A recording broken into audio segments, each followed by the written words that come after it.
এরপরের প্রশ্ন হলো, মেয়ে পক্ষ বিবাহের প্রস্তাব নিয়ে গেলে সেটা কি দোষণীয়? কোনো নারী নিজেই পুরুষকে বিবাহের প্রস্তাব দিলে সেটা জায়েজ আছে কি? খুবই গুরুত্বপূর্ণ দুটি প্রশ্ন। প্রথম প্রশ্নের উত্তর হলো যে, পাত্রপক্ষ যেরকম পাত্রীপক্ষকে বিবাহের প্রস্তাব দিতে পারে, তেমনিভাবে পাত্রীপক্ষ পাত্রপক্ষকে বিবাহের প্রস্তাব পেশ করতে পারেন। ইসলাম শরীয়তের দৃষ্টিকোণ থেকে এখানে দোষের কোনো কিছু নেই। আমাদের সমাজে অনেক সময় এটাকে দোষণীয় মনে করা হয়। আমাদের সমাজে মনে করা হয় যে পাত্রপক্ষ যদি প্রস্তাব দিবেন, পাত্রীপক্ষ প্রস্তাব দিলে সেটাকে দোষণীয় মনে করা হয়, সেটাকে মনে করা হয় অপমানকর। এটি নেহায়েতই আমাদের সামাজিক একটি ভুল এবং ভ্রান্ত চিন্তা। ইসলাম শরীয়তের দৃষ্টিকোণ থেকে এটি কোনো দোষণীয় বিষয় নয়, বরং কোরআনে কারিমের সূরা কাসাসের ২৭ নম্বর আয়াতে আমরা দেখতে পাচ্ছি আল্লাহ রাব্বুল আলামিন সেখানে আল্লাহ নবী শুআয়ব আলাইহিস সালামের ঘটনার বিবরণ দিতে গিয়ে বলেছেন যে, তিনি বলেছেন, ইন্নী উরিদু আন উনকিহাকা ইহদা ইবনাতাইয়া হাতাইন। তিনি মূসা আলাইহিস সালামকে লক্ষ্য করে বলেছিলেন যে, আমি আমার দুই কন্যার কোন এক কন্যাকে তোমার সঙ্গে বিবাহ দেওয়ার প্রস্তাব করছি।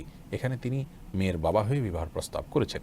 এছাড়া ওমর রাদিয়াল্লাহু তাআলা আনহু তার মেয়ে হাফসা রাদিয়াল্লাহু তাআলা আনহাকে একবার বিবাহের প্রস্তাব করেছিলেন ওসমান রাদিয়াল্লাহু তাআলার কাছে। আর এরকম অনেক ঘটনা পাওয়া যায়। এখান থেকে বোঝা যায় যে মেয়ে পক্ষ বিবাহের প্রস্তাব নিয়ে যাওয়াতে দোষের কোনো কিছু নেই। ভালো পাত্র এবং ভালো পাত্রী এটি পাওয়ার জন্য বা এটি পাওয়া গেলে তখন প্রস্তাব নিয়ে যাওয়াটা বরং বাস্তবতা, এবং সেটাই বরং ইসলামের দৃষ্টিকোণ থেকে কাম্য। এখন কথা হলো, কোনো মেয়ে নিজে থেকে যদি কোনো পুরুষকে বিবাহের জন্য প্রস্তাব দেন, সেটি জায়েজ আছে কিনা?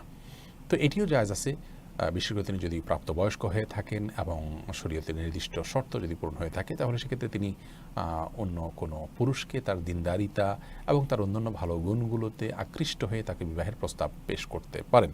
নবী আলাইহিস সালামকে একাধিক নারী বিবাহের জন্য তারা প্রস্তাব পেশ করেছিলেন। এখান থেকে বোঝা যায় যে বিষয়টি দোষণীয় নয় এবং নাজায়েজও নয়।